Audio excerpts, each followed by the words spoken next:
今日咧都特登咧帶埋狗仔啦過嚟啟德體育園呢度咧，就準備入餐廳咧去享用美食嘅。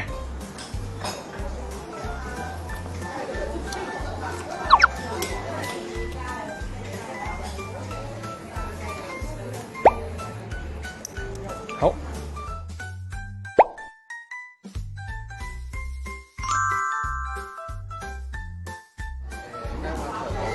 嘅食住先啦你。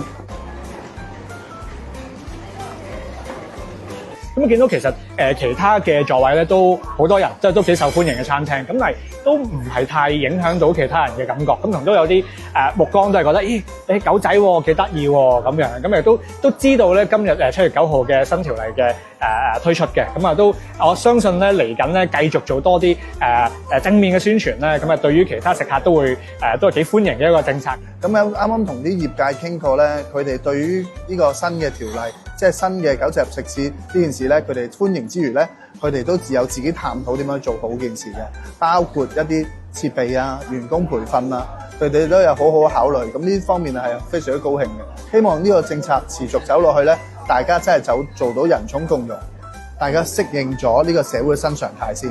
咁當適應咗呢個新常態，大家懂得嗰個社交嘅秩序之後咧，咁可以擴展多一啲嘅食肆嘅。